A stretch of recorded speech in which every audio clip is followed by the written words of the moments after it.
Hey world, it's your girl Sunnyside 55 and I'm back with another great video. But before we get started, please don't forget to subscribe, like, and share and drop a comment if you like this video. Today's topic is the ugly truth about Valentine's Day. This is a tradition that is celebrated by many of us in the month of February. And research shows that there are millions of dollars that are spent each and every February of every year on chocolates, on roses, on restaurants, on jewelry, diamonds, and most importantly, on children that are sometimes born 9 months after. So let's get into the history of Valentine's Day, okay? Cupid is known as the celebrity ambassador for Valentine's Day. Despite his youthful appearance, Cupid was no saint. In fact, his persona grew into many names over time. Now, in Greek mythology, he was known as Eros. He was the son of Aphrodite, and Aphrodite was the goddess of love and beauty, while Eros was the god of love. He had a bow and arrow that he used to alter people's emotions with. He would strike them, and this would somehow alter their emotions or how they felt. Now, as the Greeks entered into the Hellenistic period, now this period is the period that's between the death of Alexander the Great, which took place in 323 BC, and the rise of the Roman Empire. It was during this period that Cupid became portrayed as a playful, mischievous child that morphed into a baby with wings. Okay? Now, in Roman mythology, Cupid was known to mean desire or lust. Okay? Now, his mother was Venus. Venus also was the goddess of love and beauty. And it is here that these two were associated with Lupercalia.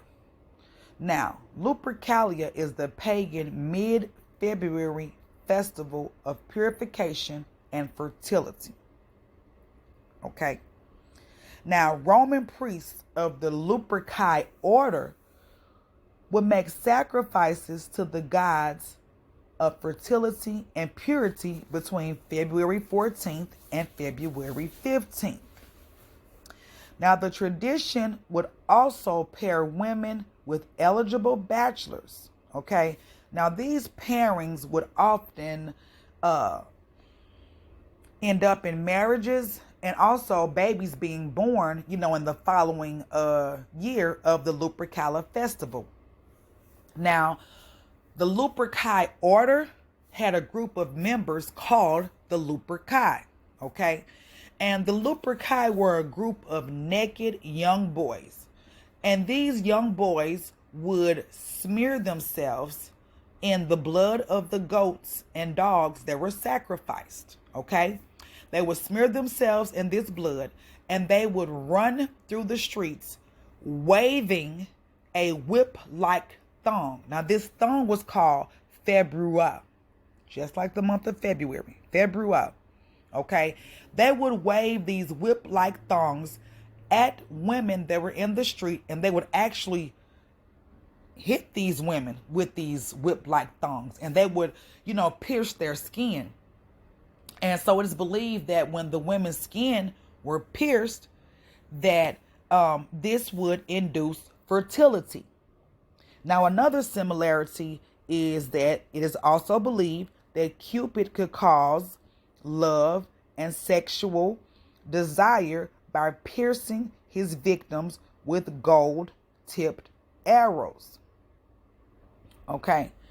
Now, at this time, we have Saint Valentine, which is this guy during the Roman era. Okay. And he used to help tortured Christians escape Rome. Okay. Now, during the Roman Empire, if you went against Rome or you were caught doing anything of that nature, you would be imprisoned. So Saint Valentine would often, find himself in prison. And while he was in prison, he would commonly fall in love with the women that were coming to visit him. Okay. And he would write lengthy love letters and would sign them from your Valentine. So the pagan celebration Lupercalia is the heart of the Valentine's tradition, honestly. Okay. Now, it was also during this time that Pope Gelasius, okay, and I'm hoping I'm pronouncing it right, but it's just what it looks like.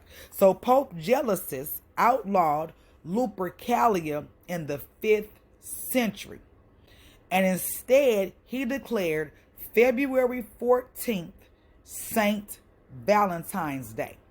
And this was in remembrance of Saint Valentine, because he was supposed to be such this, great person. And he was basically killed and persecuted for, how he would help the Christians and different people who weren't followers of the Roman Empire escape Rome. So I guess after so many hundreds of years, a different pope came up, and it was actually in 496 AD. I think Saint Valentine was killed in 290 AD.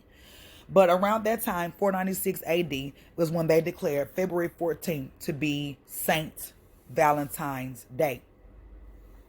Now, if you haven't noticed by now that Aphrodite and Venus are thought to be the same goddess in different guises, as well as Eros and Cupid. Okay. Now, there's another pagan tradition, and not so much of a tradition, but another mention of a childlike figure, playful deity. And so just a little bit briefly about that is Tammuz. And Tammuz was a famous god of Mesopotamia and Sumeria. And like Cupid and Eros, he was playful, and he was associated with a female deity as well. Now, the deity that Tammuz was associated with was also symbolized by white doves and red roses, okay? And this goddess is known as Ishtar. But to the Sumerians, she is known as Inanna. And she is sometimes portrayed as holding a baby, okay? This story is a little bit more weird, and the reason being is because Tammuz was also known to be her brother, son, and her husband. And it is said that in some of these ancient cultures, it is not ironic for them to have incestuous relationships. Okay. So, again, this is things you can look up. But ancient fertility ceremonies, they go all the way back. Okay. And that's what, Lupercalia or Valentine's Day is. It is an ancient fertility ceremony. And, it's not uncommon for these ceremonies to take place in the ancient world, okay, or in ancient history. Fertility ceremonies as well as sun worship. They were common in the cultures like Sumeria, Mesopotamia, and Babylon. Sorry about that. Arrows were a male symbol associated with both sun god and fertility gods. So it's no accident that hearts and arrows are included in this tradition that's been passed down with a childlike figure, Cupid, which is also known as the fertility god. Okay. Now, when the pagan tradition came to the New World, considered the U.S. in 1500s, okay, but in the 1700s was when the first cards were printed. Okay. So the first cards were printed. And in the 1800s was when it became a tradition, and it was known that we're going to celebrate the fertility god, and we're going to celebrate fertility ceremonies February 14th in the 1800s in the U.S. Now, world, we have just learned why they use Cupid, where the name Valentine's came from, and all of these things. Now you know why you or may find yourself in a hotel room, doing whatever. Or you may find yourself out to eat, or with roses, or with box of chocolates. Okay. This holiday, this pagan tradition has morphed into many things over the years, but it seems like it just goes back to mythology, something that's mystical, something that's maybe not real. And I get it that we as a people, we love tradition. We love to get together, and we love to, celebrate. Okay. But do you want to keep celebrating something that is of no value to you? This is a fertility ceremony, and there are millions of dollars that are spent on this holiday yearly, although you are not a millionaire yourself.